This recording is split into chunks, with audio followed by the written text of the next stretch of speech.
Samuel memegangi kepalanya yang terasa berdenyut karena memikirkan perjanjian yang dicetuskan oleh orang tuanya minggu lalu.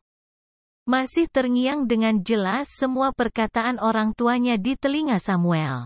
"Sam, duduklah dahulu. Ada yang mau ayah sampaikan," ucap Iqbal Rinaldi yang biasa dipanggil Iqbal. Iqbal Rinaldi merupakan ayah dari Samuel. Sam menuruti kata ayahnya dengan patuh.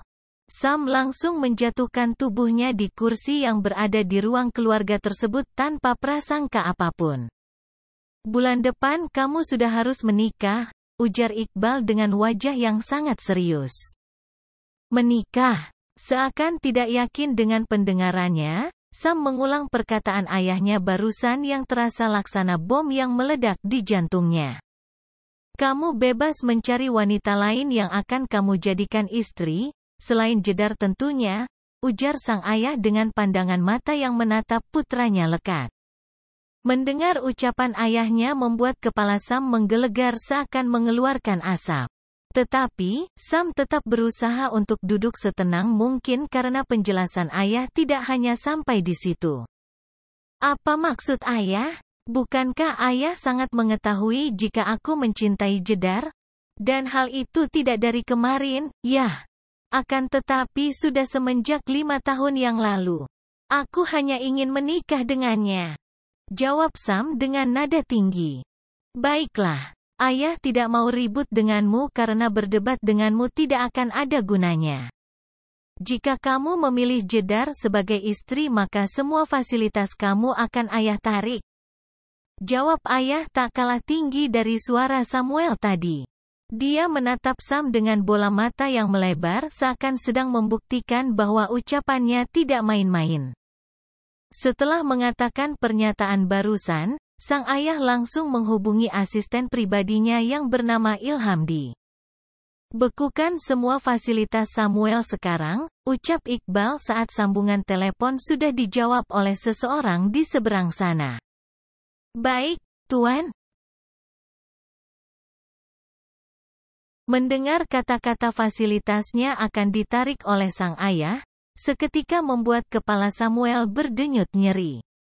Mau jadi apa dia jika semua fasilitasnya ditarik oleh ayah?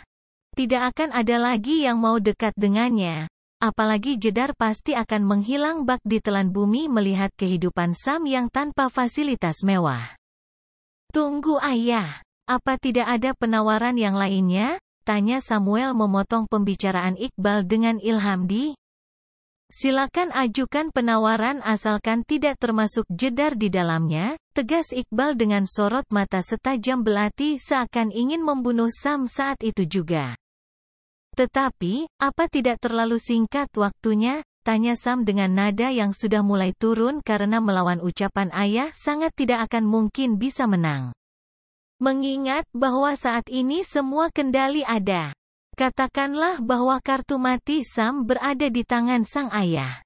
Sam tidak bisa membayangkan bagaimana jadinya jika semua fasilitas yang dinikmatinya sekarang ditarik oleh ayah. Bisa-bisa dia akan menjadi gembel di luar sana. "Tidak. Waktu 1 bulan tersebut sudah sangat lama, mengingat kamu yang bebas memilih wanita yang akan menjadi pendampingmu," tegas ayah. Sambil memandang Sam lekat. "Bagaimana jika 3 bulan, ya?" tanya Sam kembali. Karena Sam belum memiliki wanita yang akan dijadikannya istri. "Baiklah, kalau begitu waktunya dikurangi menjadi 3 minggu saja," jawab ayah tanpa berpikir panjang. "Jangan ayah. 1 bulan saja," jawab Sam cepat. Secepat kilat yang menyambar kepalanya karena mendengar perkataan ayahnya. "Bagus," jawab Iqbal sambil tersenyum puas. "Akhirnya kamu masuk ke dalam perangkapku, Sam," ucap ayah di dalam hatinya. Setelah sekian lama memikirkan bagaimana caranya agar Jedar bisa lepas dari Sam, akhirnya orang tua Sam mendapatkan cara ini. Meskipun mereka tidak mengetahui wanita seperti apa yang akan menjadi pendamping anaknya, karena semua diserahkan kepada Sam.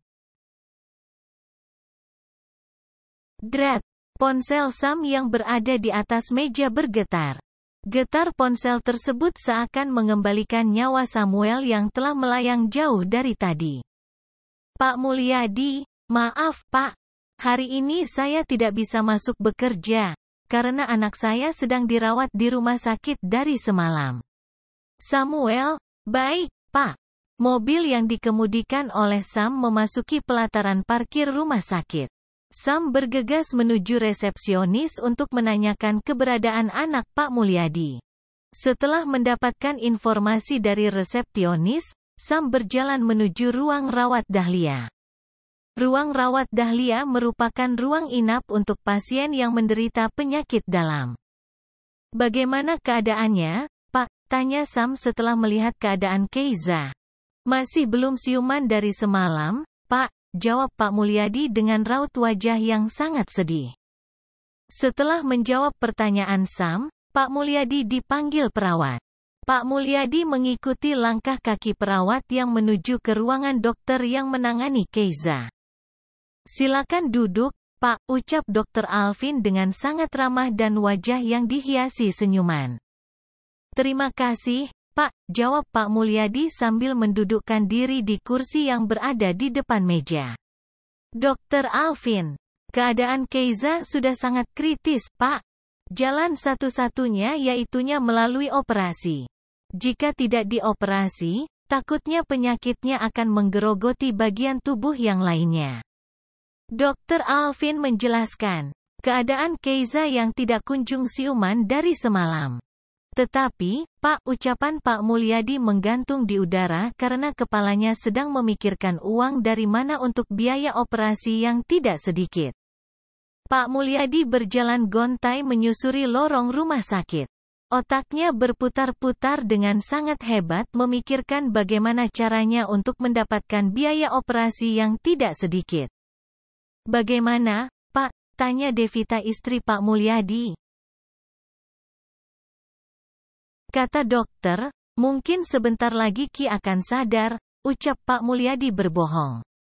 Tidak tega rasanya untuk menyampaikan apa yang dikatakan dokter. Pak Mulyadi akan memikirkan bagaimana caranya agar bisa mendapatkan uang untuk biaya operasi Keiza. Bisa kita bicara sebentar, Pak, ucap Sam sambil berjalan menjauh dari ruangan tersebut. Apa yang disampaikan dokter, Pak? Tanya Sam begitu mereka sampai di tempat yang agak jauh dari ruangan Keiza dirawat. Jalan satu-satunya cuma melalui operasi, Pak, jawab Pak Mulyadi dengan wajah tertunduk. Terus mengapa tidak dioperasi sekarang? Tanya Sam dengan kening berkerut. Biayanya belum ada, Pak. Operasinya baru bisa dilakukan jika sudah melunasi biayanya. Pak Mulyadi menjelaskan dengan suara bergetar menahan himpitan beban berat di dadanya. Begitu mendengar penjelasan Pak Mulyadi, Sam bergegas menemui dokter. Setelah berkonsultasi dengan dokter yang merawat Keiza, Sam menuju bagian administrasi untuk melunasi biaya operasi Keiza. Setelah Sam membayar semua tagihan biayanya, dokter pun memasuki ruangan rawat Keiza. Operasi harus dilakukan sekarang juga, Pak, ucap Dr. Alvin kepada Pak Mulyadi. Mendengar kata operasi membuat istri Pak Mulyadi langsung terisak karena memikirkan biaya yang besar dan juga keadaan anaknya. Kami belum mempunyai uang untuk melunasi biayanya. Suara Pak Mulyadi tercekat di tenggorokannya. Sekarang dioperasi dahulu. Untuk biayanya bisa Bapak pikirkan nanti setelah operasi selesai, sahut Dr. Alvin sambil memberikan perintah kepada perawat untuk mendorong hospital bed Keiza. Begitu sampai di ruangan operasi, perawat langsung menutup pintunya dan Pak Mulyadi beserta istrinya duduk di kursi tunggu pasien yang ada di depan ruangan operasi tersebut. Bagaimana keadaan Ki, Pak? Tanya Wulan dengan napas yang masih ngos-ngosan karena berlari dari depan rumah sakit.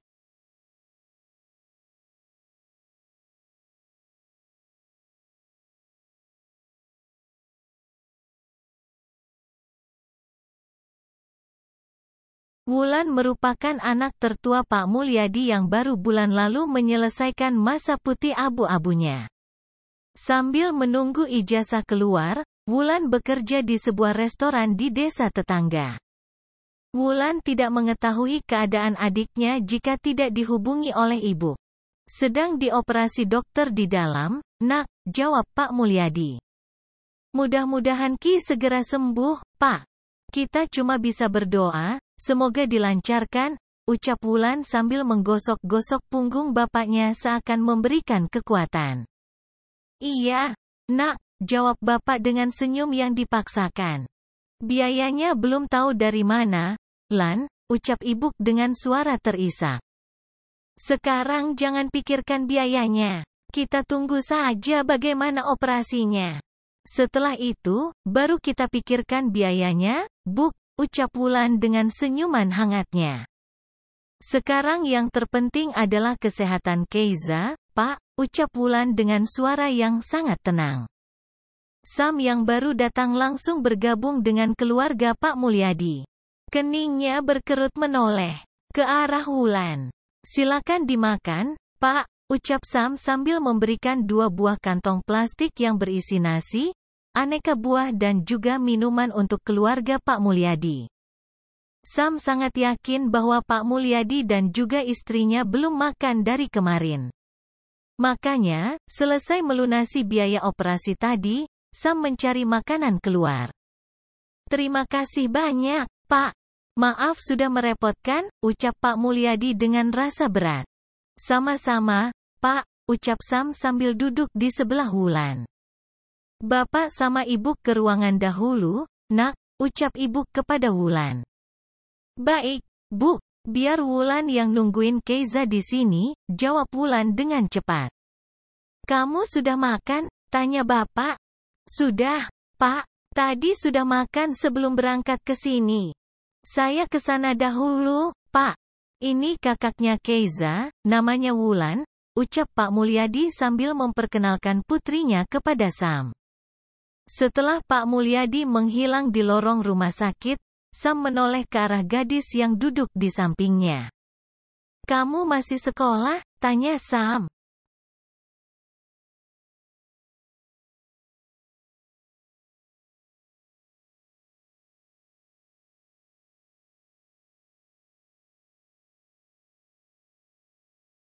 Dalam statusnya iya, tetapi dalam prakteknya tidak, ucap Wulan tanpa menoleh kepada Sam.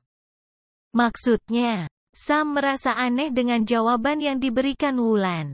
Keningnya berkerut tajam menatap ke arah Wulan. "Pakai kata status dan praktik segala. Emangnya rumah bersalin apa?" pikir Sam sendirian.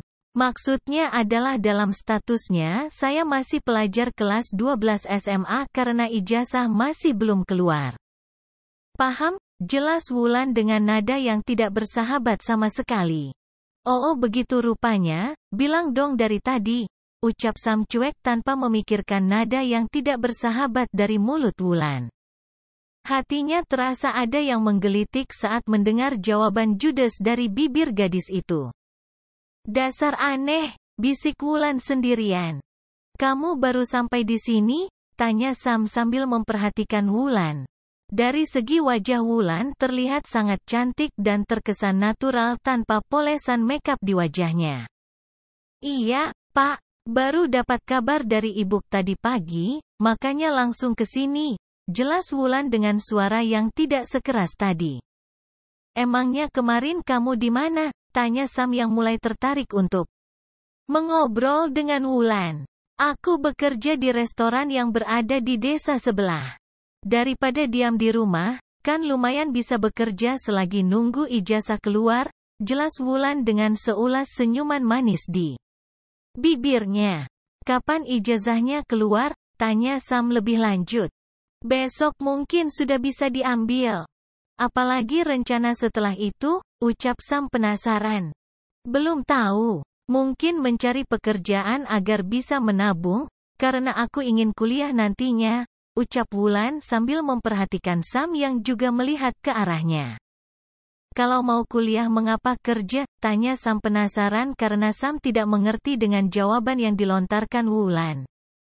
"Terus kalau tidak kerja, uang dari mana untuk kuliah?" Bukannya memberikan jawaban, Wulan malah balik bertanya kepada Sam dengan nada yang terdengar kesal. Dari saya, ayo kita menikah. Kata-kata itu keluar begitu saja dari mulut Sam tanpa keraguan sedikit pun.